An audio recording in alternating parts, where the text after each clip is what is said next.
Hello, my name is Ruben Scott, and this is my class assignment.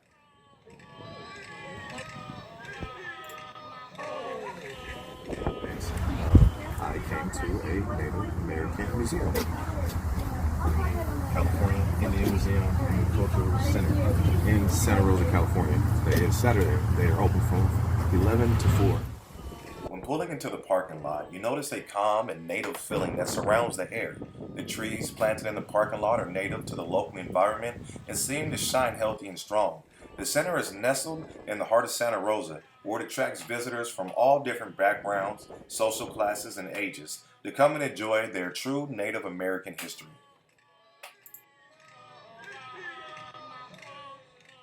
As you walk into the museum, they have a few things that quickly catch your eye and welcomes you into the California Indian Museum and Cultural Center.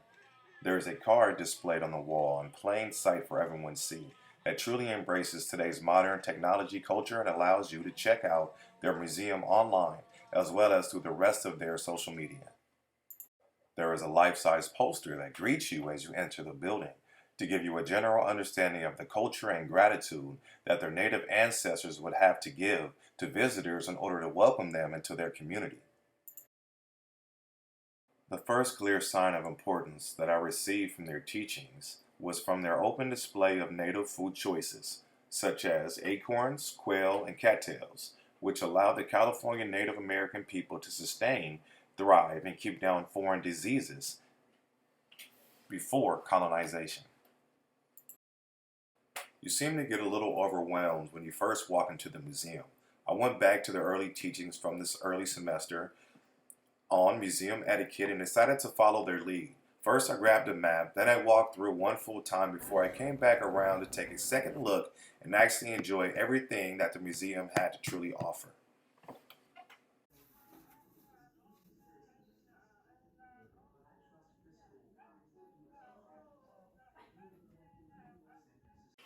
To the right of the entrance, you will find the museum store.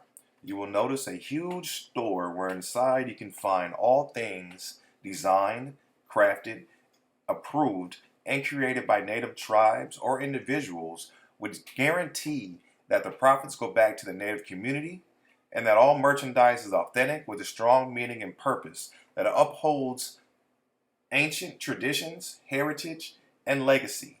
When you buy these products, you can be 100% sure that you are correctly promoting the correct sense of pride and heritage when wearing out in public.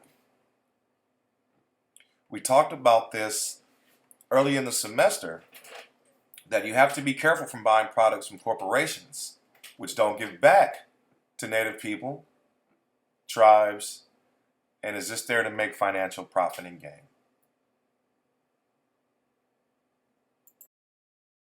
I believe with this merchandise, it gives Native people a sense of ownership of their own brands, which allows them to control their own destiny.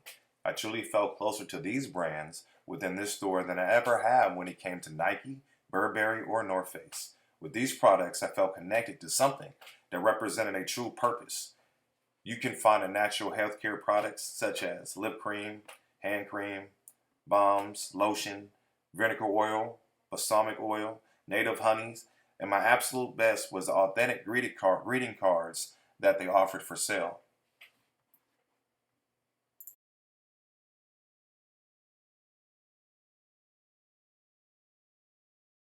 When walking back into the museum, in order to take the actual tour, you can witness the compassion and generosity along the way from along the wall.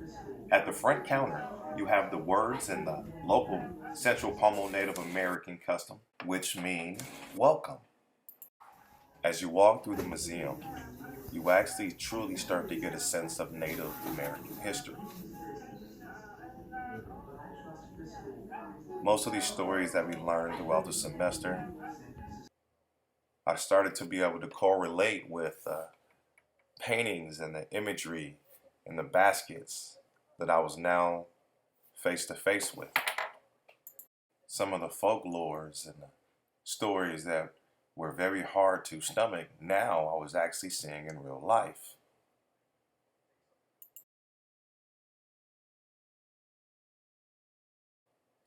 I really appreciated the education on the smallest levels, like the bathrooms being labeled men's and females in their native origin.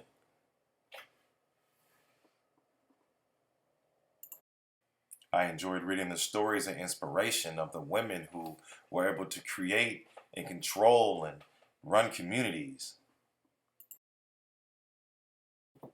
I believe the most fascinating part of this course this semester to me has been the basketry, how people can identify plants and take a artistic talent that has been handed down through generation and generation in order to weave the proper elements into place in order to form these baskets that can be used to carry babies, they can be used to store food, they can be used for fishing.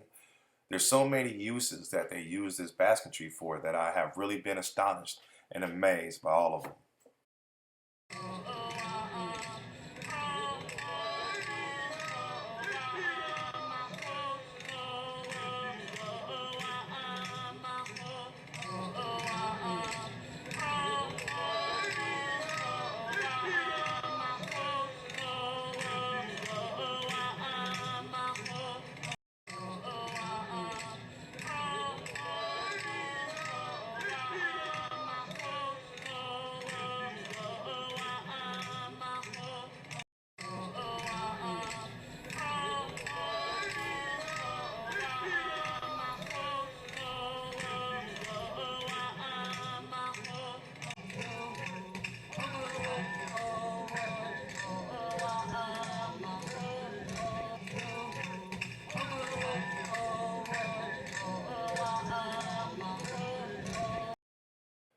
In today's society, we as individuals are always looking for the next best thing in order to lose weight, stay healthy, or just maintain.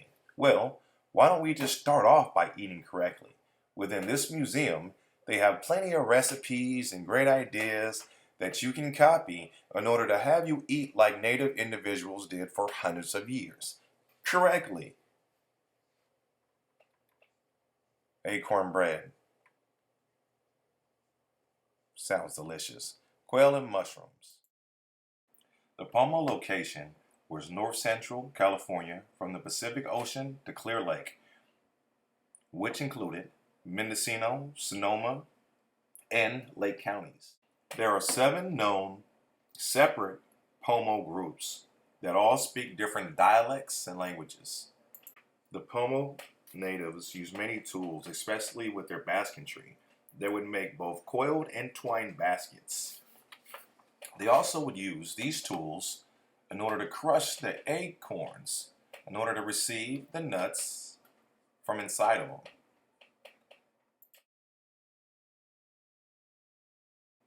If I already wasn't impressed enough, I realized that the lady in the photograph was the same lady at the front counter. When I was looking for tribal markings with regards to tattoos or something that can help me identify what would be meaningful, not disrespectful, but also a sign of pride. I am half native, and from this trip, it makes me want to get something to represent that. The truly most heart-wrenching story inside of the museum is the story of Ishi, who was the last Yanni who came out of the forest in 1911. Ishi at this time was the first of his kind, the only true Native American Indian that still spoke his tribal language, and as they would say, was uncontaminated from the outside white man's world. Ishi was discovered by anthropologist Alfred Kroeber, who documented his culture, language, and way of life before retiring him into a museum.